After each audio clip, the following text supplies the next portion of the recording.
मातृशक्ति जितनी भी है कम है, 33% आरक्षण के कोटे में आपकी तालियां उन तक पहुंचे।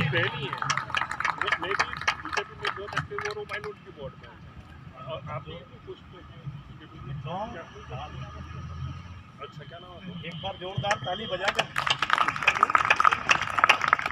बहुत अच्छा सुन रहे हैं आप, बहुत अच्छा संचालन कर रहे हैं आजाद जी। मैं एक मुक्तक से शुरुआत करती हूँ, आपसे जुड़ने का प्रयास करती हूँ। लिखती हूँ जन मन का क्रंदन, वीरों का वंदन लिखती हूँ जन मन का क्रंदन, वीरों का वंदन लिखती हूँ। अपनी माटी को चंदन, मातृभूमि अभिनंदन लिखती हूँ। मुझे काम क्या जगमगाते राजमहल या राजपथों से, मुझे काम क्या जगमगाते राजमहल या राजपथों से। मैं बहती आँखों के आंसू, मैं बहती आँखों के आंसू और व्याकुल ही का स्पंदन लिखती हूँ। एक और मुक्तक आपके समक्ष रखती हूँ और इस कार्यक्रम की सार्थकता को सिद्ध करने की दिशा में आगे बढ़ने का प्रयास करती हूँ। वतन के वास्ते जीना, वतन के वास्ते मरना, वतन के वास्ते जीना, वतन के वास्ते मरना।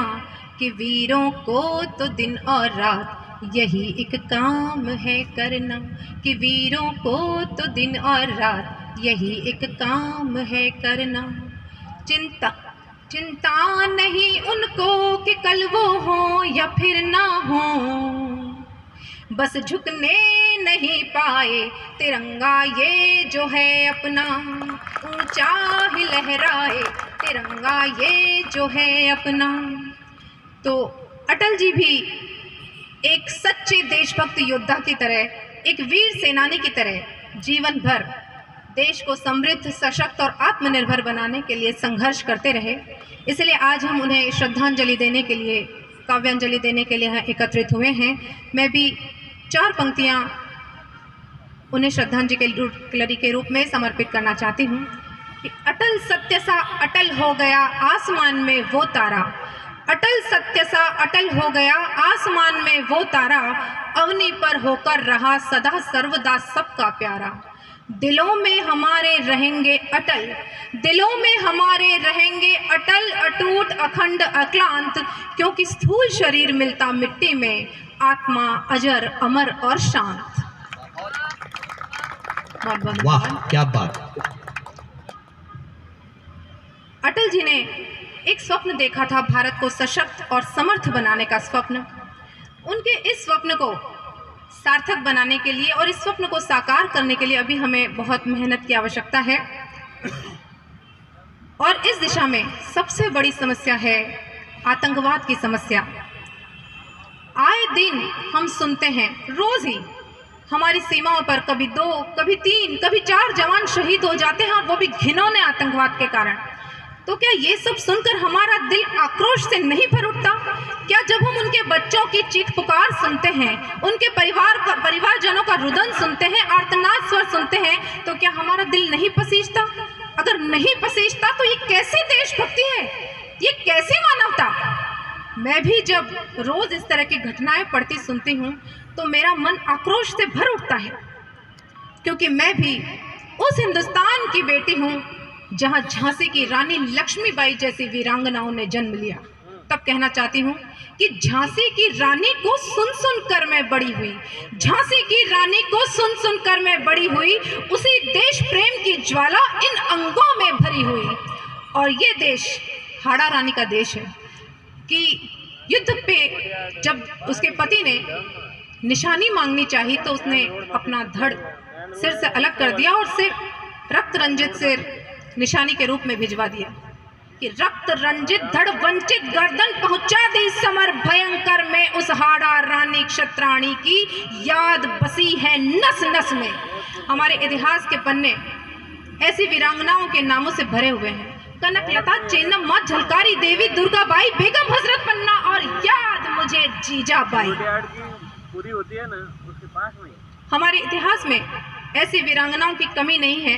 नारी वैसे कोमलांगिनी होती है, हृदय और मन से भी, शरीर से भी कोमल होती है, लेकिन जब जब भी उसके देश के अस्तित्व पर प्रश्न लगते हैं तो वो रणचंडी का रूप धारण कर लेती है। 4 पंक्तियां आपके समक्ष रखती हूँ कि गुलाब से कोमल गात है वो, गुलाब से कोमल गात है वो, पावक सी नहीं दाहक नारी, गुलाब से कोमल गात है वो, पावक सी नहीं दाहक नारी, रे सुधा की सी शीतल धार है वो, रे हलाहल की नहीं वाहक नारी, और आंचल में जग के विषाद समेटे है नव जीव की धारक नारी। और देश की गरिमा पे आँच न हो तो, देश की गरिमा पे आँच न हो तो, काली बनेगी क्यों नाहक नारी, चंडी बनेगी क्यों नाहक नारी। और जब भी देश की गरिमा पर प्रश्न लगते हैं तो नारी चंडी का रूप ले लेती है। मैं भी जब इस तरह की घटनाएं पढ़ती सुनती हूँ कि हमारे बेटे, हमारे भाई देश के सपूत शहीद होते हैं, तो मेरा भी मन आक्रोशित होता है, मेरा भी खून खौल उठता है, मेरे हृदय में भी विषाद और दुख की लहरें उठने लगती है। और तब जो शब्द मेरी कलम से निकलते हैं वो आपके समक्ष रखने का प्रयास करती हूँ। मंच की इजाजत चाहती हूँ। जो मारते हैं वो खुद भी मरते हैं बेमौत, जो मारते हैं वो खुद भी मरते हैं बेमौत, या शीश पर सदा यम का साया होता है। जो मारते हैं वो खुद भी मरते हैं बेमौत, या शीश पर सदा यम का साया होता है। और नपुंसक है नस्लें, नपुंसक है नस्लें, वो हम उन पर थूकते भी नहीं, क्योंकि थूकने से भी थूक अपना जाया होता है। बहुत वाह, धन्यवाद। और इस आतंकवाद के विरोध में ही राष्ट्र प्रेम की एक रचना आप लोगों के समक्ष रखने का प्रयास करती हूँ। यहाँ जितने भी युवा उपस्थित हैं, मैं उन सभी तक अपनी भावनाएं, अपने विचार संप्रेषित करने का प्रयास करना चाहती हूँ।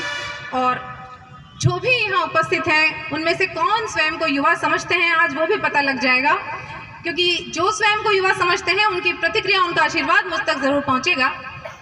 और वैसे भी यहाँ जितने भी लोग उपस्थित हैं सभी के हृदय में देशभक्ति की भावना विद्यमान है। यदि कोई भी पंक्ति मेरी आपकी इस देशभक्ति की भावना को छू सके, उद्वेलित कर सके, तो आपकी प्रतिक्रिया, आपका आशीर्वाद मुझ तक पहुँचे। मैं रचना रखती हूँ, पंक्तियाँ रखती हूँ, सुनिए।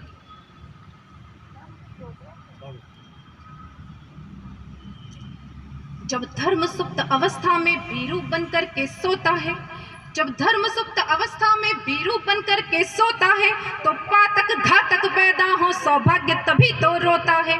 यदि बिना कृपाण के धर्म की रक्षा कायरता से हो जाती, भारत की शौर्य वीरता ही तब वीरानों में खो जाती, तो भारत में महाभारत का युद्ध नहीं हुआ होता और कृष्णा ने अर्जुन को गीतोपदेश नहीं दिया होता। इतिहास साक्षी है, जब जब भी अधर्म का बोलबाला हुआ है तो धर्म की रक्षा के लिए शस्त्र उठाने पड़े हैं, चाहे वो राम रावण का युद्ध हो या महाभारत का। तब कहती हूँ कि कृष्णा ने अर्जुन को गीतोपदेश नहीं दिया होता।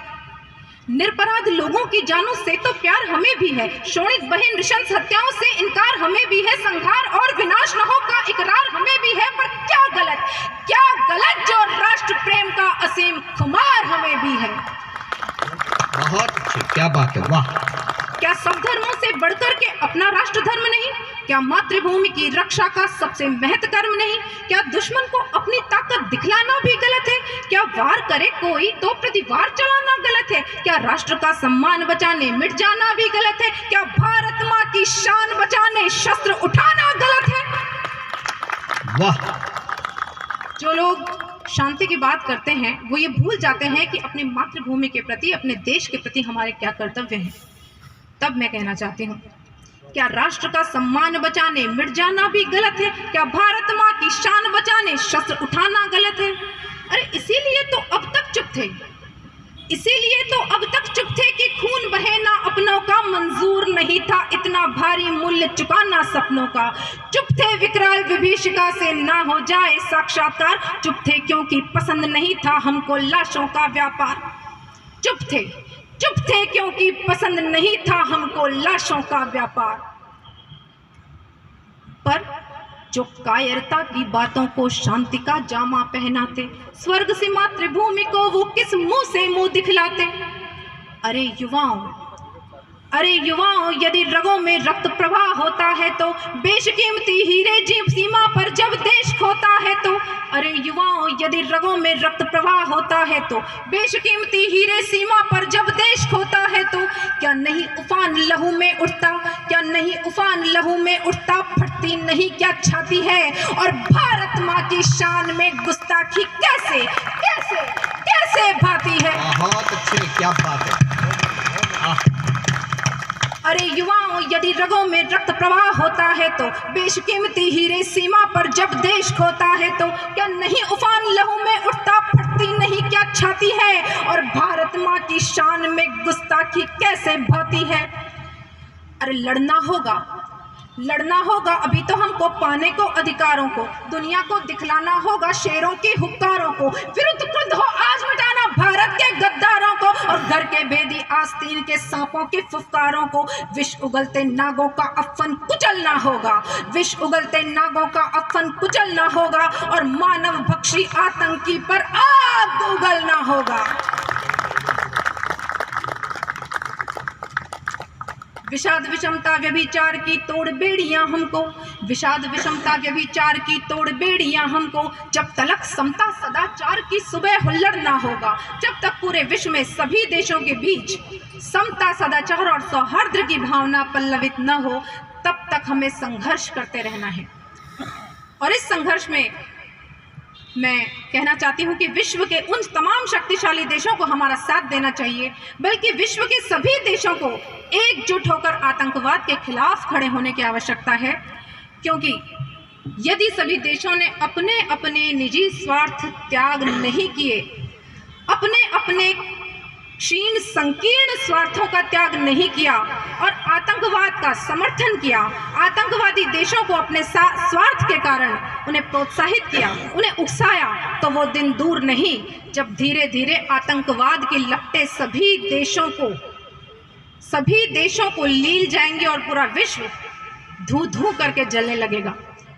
तब मैं कहना चाहती हूँ कि इन सभी देशों को एकजुट होकर आतंकवाद के खिलाफ संघर्ष करने की ज़रूरत है। और जिन देशों के पास वीटो पावर है, जो संयुक्त राष्ट्र संघ में हैं, वीटो पावर के साथ वो बहुत कुछ कर सकते हैं।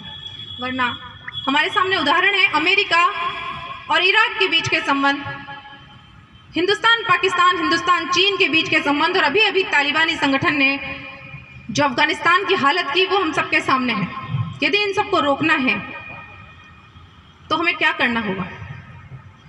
मैं यूएन को ललकारते हुए, संयुक्त राष्ट्र संघ को ललकारते हुए कहना चाहती हूँ कि यूएन के सब देश करो तुम अब तो कुछ सरगर्मी से। मानवता है शर्मसार, वो जिंदा घूम रहे बेशर्मी से। मसूद अजहर, दाऊद हाफिज हत्यारे हैं, इंसान नहीं। नफरत के पुतले सोचो क्या इस धरती पर भार नहीं, नफरत के पुतले सोचो क्या इस धरती पर भार नहीं।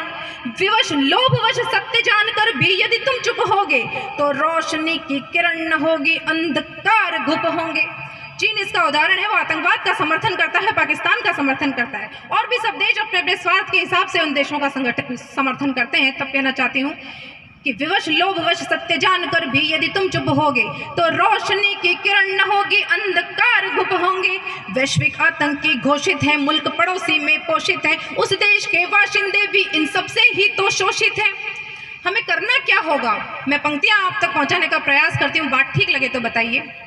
कि राष्ट्रवाद के एक क्षुद्र स्वार्थ को भी अब तो तजना होगा, राष्ट्रवाद के एक क्षुद्र स्वार्थ को भी अब तो तजना होगा। सब धरती परिवार हमारा मंत्र हमें भजना होगा, अपने अपने निजी स्वार्थ को छोड़ हमें चलना होगा, और आतंकी देशों को हमको मिलकर के छलना होगा।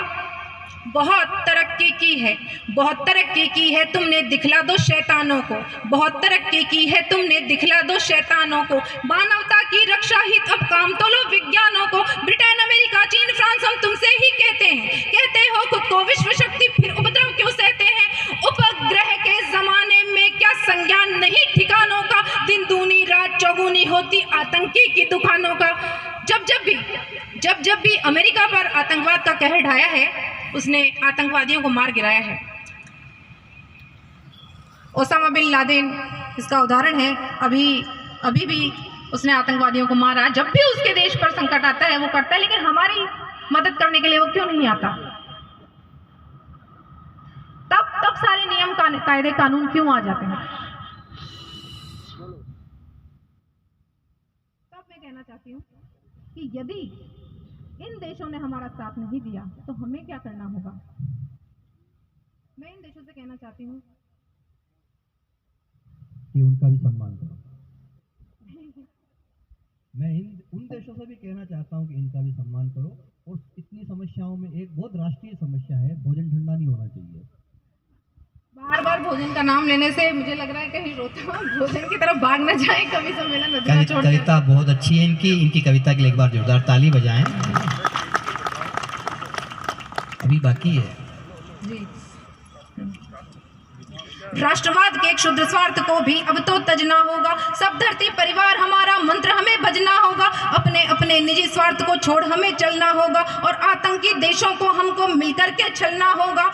ब्रिटेन, अमेरिका, चीन, फ्रांस हम तुमसे ही कहते हो खुद को विश्व शक्ति, फिर उपद्रव क्यों सहते हैं? उपग्रह के जमाने में क्या संज्ञान नहीं ठिकानों का? दिन दूनी रात चौगुनी होती आतंकी की दुकानों का। पूछ रहा है विश्व यही जवाब हमें दो प्रश्नों का। नित सीमा पर मरते उनकी विधवाओं के अश्कों का। कतरा कतरा लहू का अब हिसाब मांगते हैं हम। कतरा कतरा लहू का अब हिसाब मांगते हैं हम। और स्वाभिमान की खातिर इनकलाब मांगते हैं हम। बहुत अच्छा, वाह। मारक यंत्रों से करो वार सीधे उन चूहों के बिल पे। सबूत इकट्ठे करके गोली मार दो सीधे उनके दिल पे। जिंदा या मुर्दा पकड़ने का ऐलान करा दो तुम। जिंदा या मुर्दा पकड़ने का ऐलान करा दो तुम। और नंगा करके चौराहे सरेआम तमाम करा दो तुम। और यदि इन देशों ने हमारा साथ नहीं दिया तो हमें स्वयं अपने स्वाभिमान की सुरक्षा करनी होगी। हमें स्वयं अपनी रक्षा करनी होगी। तब हमें क्या करना होगा?